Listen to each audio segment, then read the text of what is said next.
twongeye turatomboye bana b'Imana kuba duhamagana Nyagasani ku neza ye, ku izina ry'Imana Data na Mwana na Roho Mutagatifu, amen. Amahoro bana b'Imana, nimuhumure, Imana iradukunda, ije kudukiza kuri uyu wa gatandatu w'icyumweru cya 20 gisanzwe, tariki 22 Kanama 2026, ubwo duhimbaza umunsi wa Bikira Mariya, umwamikazi w'ijuru n'isi. Nyuma y'iminsi 8 ya Assomption, Kiliziya idusaba guhimbaza umunsi mukuru wa Bikira Mariya, umwamikazi w'ijuru n'isi, Marie Reine. Bikira Mariya ukomeze kudusabira kugira ngo uko yoroheje ukakira jambo w'Imana, ukabyara umwana w'Imana, natwe dusabire kwiyoroshya buri munsi. Ibukiro rya mbere mu bikiro yo kwishima, Gabriel Mutagatifu abwira Mariya ko azabyara umwana w'Imana, dusaba inema yo koroshya. Aya masomo ntabwo ari kure yo kwiyoroshya, natwe tuyakire neza kugira ngo Nyagasani unyura muri Bikira Mariya kugira ngo natwe tugereho abane natwe turushaho kuranga no kwiyoroshya buri munsi. Isomo rya mbere mu gitabo cy'umuhanuzi Ezekiyeli, umutwe 43 umurongo wa 1 kugeza ku wa 7. Umuntu uhoraho yantumyeho anjyana ku irembo rigana mu burasirazuba, mbona ikuzo ry'Imana ya Isiraheli rije rituruka mu burasirazuba, riza mu rusaku rumeze nk'imyoromo y'amazi magari, maze isi yose ibengera n'ikuzo. Iryo bonekerwa ryari rimeze nk'iryo nigeze kubona igihe Uhoraho aje gusenya umujyi, cyangwa iryo nari naraboneye ku ruzi rwa Kebari. Ako kanya ngo hasi nubamye, nuko ikuzo ry'Uhoraho ryinjira mu ngoro rinyuze mu irembo riteganye n'iburasirazuba. Umwuka unjyana ubwo unyinjiza mu gikari cy'imbere, maze mbona ikuzo ry'Uhoraho ryuzuye mu ngoro. Numva uwamvugishaga ari mu ngoro, naho wa muntu akaba ahagaze iruhande rwanjye. Uhoraho arambwira ati, mwana w'umuntu, aha niho hagenewe intebe yanjye y'ubwami, ni nako kabaho nzajya nkandagizaho ibirenge byanjye. Nzatura mu Bayisiraheli rwagati iteka ryose. Iryo ni ijambo ry'Imana. Zaburi ya 85. Ikuzo ry'Uhoraho rizaguma mu gihugu cyacu. Ndashaka kumva icyo Uhoraho Imana avuze. Aravuga iby'amahoro y'umuryango we n'abayoboke be, koko ubuvunyi bwe buba hafi y'abamutinya, kugira ngo ikuzo rye rigume mu gihugu cyacu. Impuhwe n'ubudahemuka byarahuriranye, ubutabera n'amahoro birahoberana. Ubudahemuka buzamera busagambe ku isi, maze ubutabera buruhuke buva mu ijuru. Uhoraho ubwe azabaha ihirwe, maze isi yacu izarumuka imbuto. Ubutabera buzamugenda imbere, n'intambwe zigaragaza inzira. Ikuzo ry'Uhoraho rizaguma mu gihugu cyacu. Nyagasani Yezu nabane namwe. Magambo y'Ivanjili ntagatifu yanditswe na Matayo, umutwe 23 umurongo wa 1 kugeza ku 12. Muri icyo gihe Yezu abwira rubanda n'abigishwa bati, abigisha amategeko n'abafarisayo bicaye ku ntebe ya Musa. Nuko rero nimukore kandi mukurikize icyo babwira cyose, ariko ntimukigane imigenzereze yabo, kuko bavuga kandi ntibakore. Bahambira imitwaro iremereye bakayikorera abantu, ariko bakanga kuyikozaho n'urutoki. Muri byose bakorera kugira ngo abantu bababone. Nicyo gituma barushanwa gutwara ku kaboko no ku gahanga udupapuro twanditseho amategeko, n'incunda z'imyambaro yabo bakazigira ndende.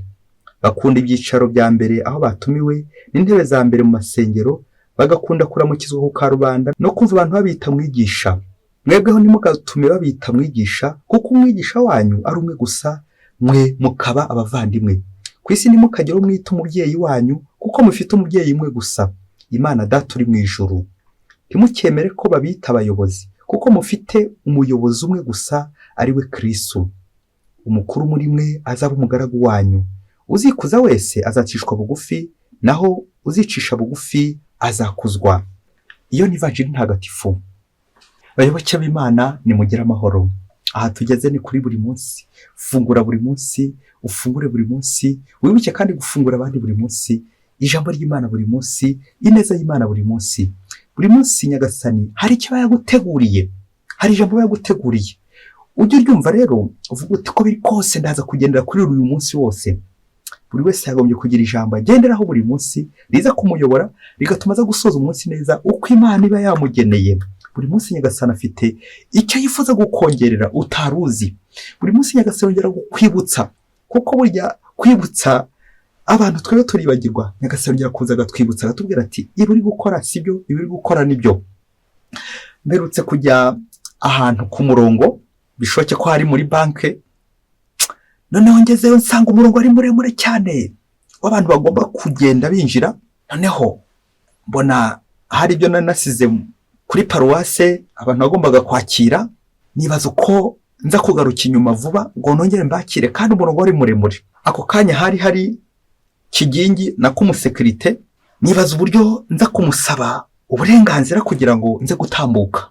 Nuko ndaza sinzi ukuntu ijambo ryajemo, uze kubicaho urubanza umbwire nawe ko wabyakira uri nkanjye.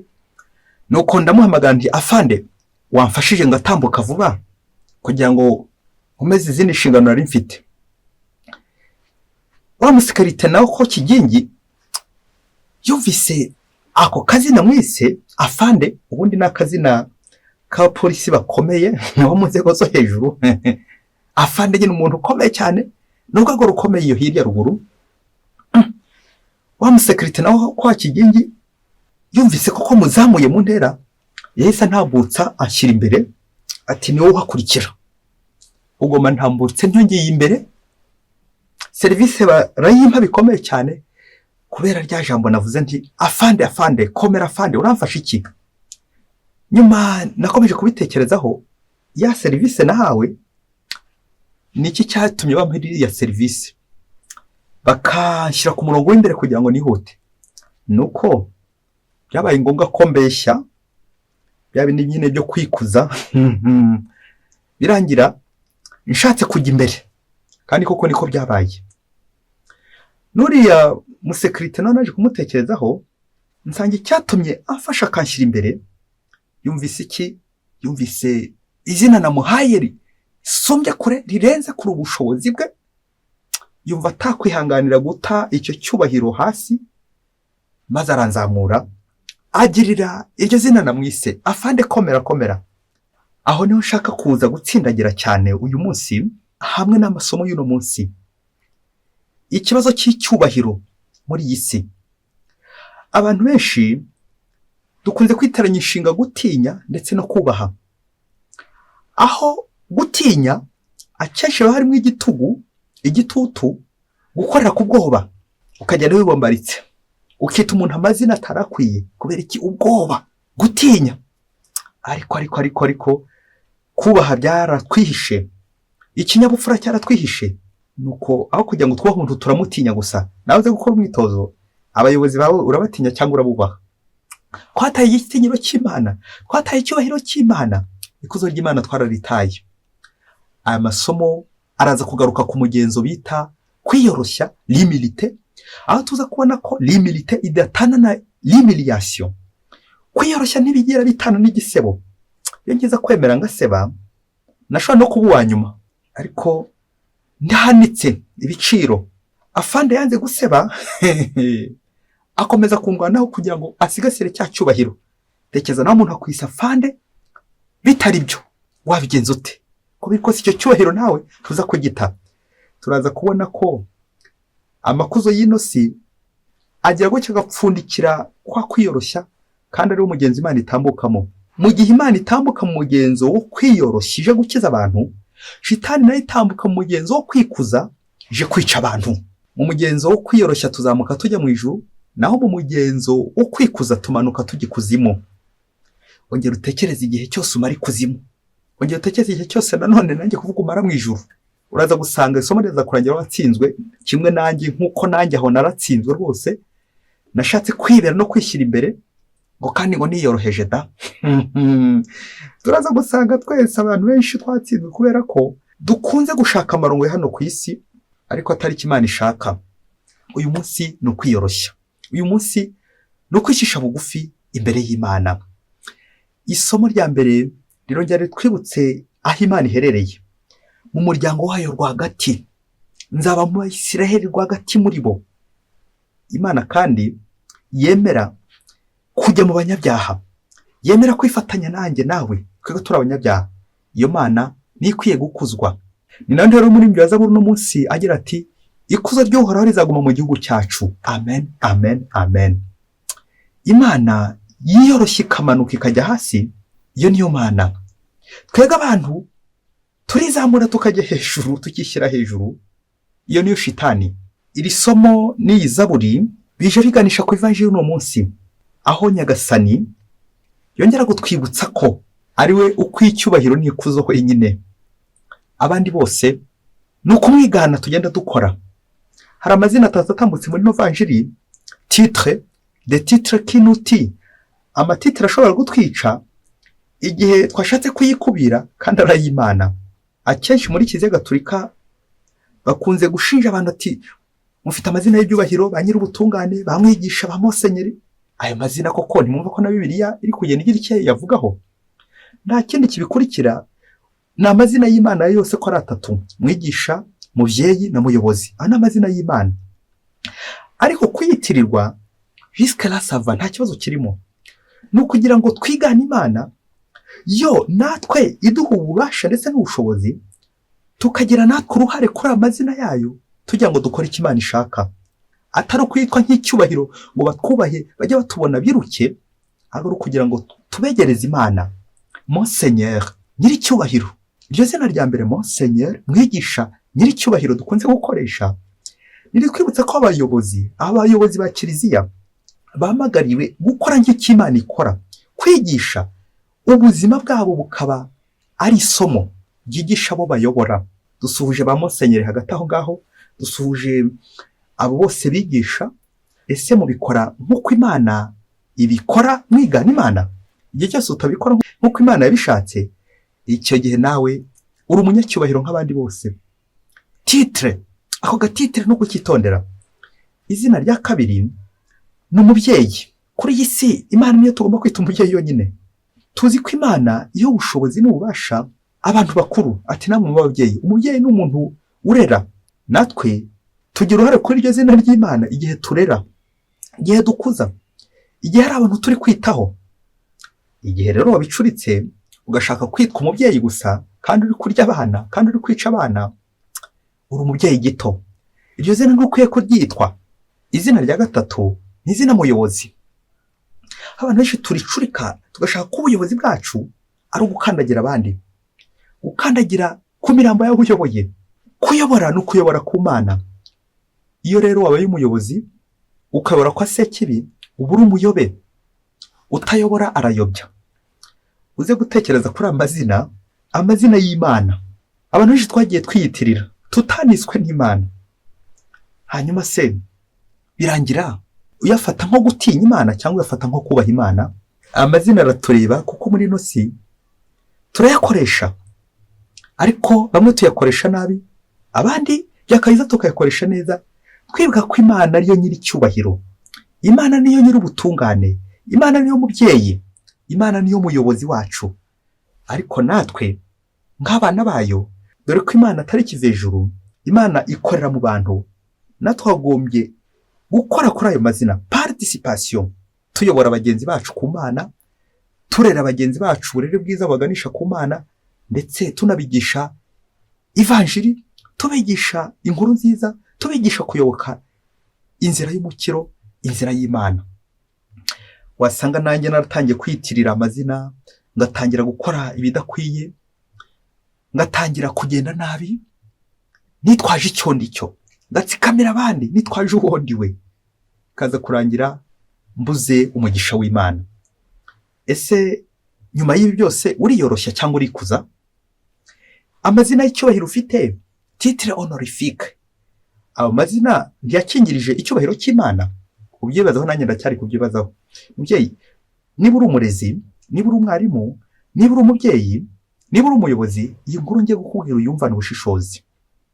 Rimwe na rimwe haraza gutambuka mu byo bikomeye utyaza amenyo yawe, kuko ushobora kuza gusanga watsinzwe kimwe nanjye, kimwe n'uru rugo tujye kuva muri aka kanya. Umunsi umwe hirya kure mu gihugu cya kure, ngo urugo, umugabo n'umugore bitaga ku bana, bakabafata neza, bakita ku bana b'imfubyi, bakaza babagana bakabakira neza, bakabitaho. Nuko igihe kimwe kiza kugera, haza kuza umwana w'imfubyi udafite se na nyina, urugo rumwitaho, baramufasha, arakura, baramwigisha, abaho neza. Wa mwana koko ariga araminuza. Igihe kiza kugera ajya gutaha diplome ye, akoresha ibirori, atumira abantu benshi cyane. Nuko ngo mu gihe cy'ibirori uyu mwana atangira kuvuga abamufashije bose, abamwitayeho, abamugiriye neza, ataka abayobozi, araba igihugu, bishokera n'abakiriziya, akagenda abahagurutsa abishimira uburyo bamufashije akiga neza neza, bose arabarondora. Abayobozi barishima cyane kuko uyu mwana koko twaramufashe, none abaye umuntu mukuru, umudogiteri ukomeye cyane. Nuko wa mwana atashye ageze mu rugo, bababyeyi asanga barakaye bikomeye cyane. Ati se mwarakajwe n'iki? Baramwicaza ati koko mwana, abantu bose babahagurukije, ubambika amakamba, bahikuzo n'icyubahiro byinshi cyane, bavuga uburyo bagufashije, wirengagije imirima twagurishije tukwitaho kugira ngo wige, wirengagije konte zacu uburyo zose twazikuye amafaranga kugira ngo wige, wirengagije ibintu byose twawukoreye uko twakoreze byose ukiga. Koko ni bande bagufashije bandi usibye twebwe? Kuki aho dukoje isoni bigeze hariya mwana? Kuki utumye dutana ikimwaro mu bandi babyeyi? Nta soni mwana, nta soni. Koko babyeyi bararakara neza, ndetse afata n'icyemezo cy'uko wa mwana bagiye kumuca, bakamuca mu muryango, dore ko nyine amaze no gukura. Nuko wa mwana afata ijambo abwira ababyeyi ati, babyeyi banjye, nabikoreye urukundo biriya bintu kugira ngo mbarengere, mubeho, mukomeze mubeho. C'est stratégique et protection. Bari abayobozi, iyo ndamuka mvuze ko ari mwe mwamfashije, urugo ntimwari kongera kururaramo. Abayobozi b'iki gihe nuko tubatunze, bidusaba kugenda nk'uri kugenda ku magi, bigusaba kugenda ubataka. Niyo ryo somo twize ko abayobozi, kugira ngo nanone tubeho, turya akajumba kacu ntaho dogaze hejuru, bidusaba kubanza kubabwira ko hari ibyo bakoze byinshi. Babyeyi, ingunguru irimo ubusa ivuza induru, naho yuzuye amazi uyikoraho ntigire ikivuga. Namwe rero kuba nigeze mbavuga si uko ntacyo mwakoze, ahubwo ibyo mwakoze birarenze. Ntago nabona uburyo bivugira mu ruhame hariya. Iyo ngiza kwibeshya nkabivuga, ntago twari kuraraho, nta nubwo nari kwiga. Rero kuba narahishe neza sinyivuge kandi hari iyo neza, nuko bigoye kubivuga ibintu byose. Ibintu mwakoze ni byinshi, ndamutse mbivugiye hariya, bari abayobozi batwirenza kuko bazi ko aribo bakoze gusa, kandi namwe murabizi ko nta nicyo bamariye. Akenshi banaga babona mpungeta amashuri. Biriya no kugira ngo twicungire umutekano, turebe ko twamara kabiri. Burya hari igihe uhishe neza yawe kugira ngo urebe ko ubuzima bwakomeza. Babyeyi, nicyo nabikoreye, ni ukugira ngo bari abayobozi batabagendaho, batagira ngo hari amafaranga mufite menshi cyane yanyigishije, ahubwo mukomeze mubeho, ko ari ukugira ngo mbarengere. Kuko abazi b'iki gihe bakunda amakuza, bakunda ibyubahiro, bakanashaka ko babatwera n'ibyo batakoze n'ibyo batagezeho. Rero kuba ineza yanyu twari twera bari abayobozi kugira tukomeze tubeho, babyeyi mwirakara. Ariko reka mbabwire icyanyuma gikomeye cyane, ko muri abakristo, ese ntimwigeze mwibaza impamvu Pilato ari mu ndanga kwemera muri credo, kandi ari wicishije Yezu, Yohani wajyanye na Bikira Mariya akajyana Yezu ku musaraba? Iryo zina rya Yohani tukaba tutaribona muri credo, mu ndanga kwemera.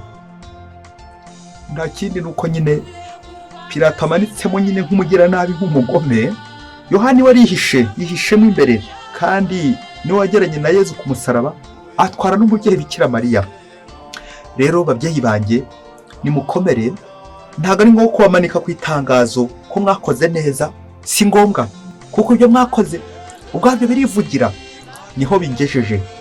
Nimukomere rero, mukomeze mutwaze. Icy'ingenzi nuko mwakoze icyo mwagomba nk'ababyeyi. Ibisigaye Nyagasani azabahembe, abaha umugisha. Nabibike koko muri abanjye. Nuko ababyeyi bamaze kumva ruriya rugero rwa Pilato uri muri credo amanitswemo nk'umwicanyi, nk'umugambanyi, neza ababyeyi baratuza. Nyuma yuko banumvise ko Yohani we yihishemo kandi ari wakoze neza ibirenze, ngiki cyatumye ababyeyi bururuka, nuko baratuza. Na n'ubu baracyatuje. Bayoboke b'Imana, nimugira amahoro. Ongera utekereze niba nawe nta bintu byinshi wakoze, ariko bakaba batarakuvuga, ukaba wararakaye, ntimwambaye intebe, ntimwambaye icyicaro, ntimwamvuze. Birashoboka ko ibyo wavuze bifite agaciro bakaba batarakuvuga. Si ngombwa rwose, si ngombwa ibyubahiro bya hano ku isi. dusoreze kuri umubyeyi Bikira Mariya nk'uko uriya dogiteri amaze kubivuga. Umubyeyi Bikira Mariya Yohani yaramutwaye amujyana iwe amwitaho baragumana. Mwana dore nyoko, mubyeyi dore umwana wawe. Natwe kuri uyu munsi mukuru wa Bikira Mariya, Bikira Mariya wiyoroshya, utiremereza, utikuza, natwe dusabira ingabire yo kwiyoroshya n'igihe batakuvuze, n'igihe bakwise umucakara, umuja, upfe ko uri umuja w'Imana, upfe ko uri umugaragu w'Imana. Ibindi byubahiro, amakuzo n'iby'isi, wowe ujye ukora ku byo uzi inshingano zawe nk'umubyeyi, ukore neza icyo Imana ishaka, ugende neza mu nzira z'Imana. Iyo tuvugisha pure, kongera kwibutsa ko turi abana b'Imana, ko Bikira Mariya tuvuganira, natwe tugamutambukaho kwiyoroheje nk'uko n'Imana yamutambutseho yiyoroheje ikatugeraho. Ngiyi nzira ngufi igeza ku Mana tugomba gucamo mu mugenzi wo kwiyoroshya buri munsi. Umubyeyi Bikira Mariya, umwamikazi w'ijuru n'isi, adusabire kwiyoroshya kugira ngo natwe twakire Imana mu buzima bwacu, dukore neza ugushaka kw'Imana, tugende neza mu nzira z'Imana. Bikira mwamikazi w'ijuru n'isi, udusabire buri munsi. Mwese Imana ibahe umugisha. Imana Data na Mwana na Roho Mutagatifu. Amen. Padiri Masumbuko Ladislas wa Diyosezi ya Cyangugu.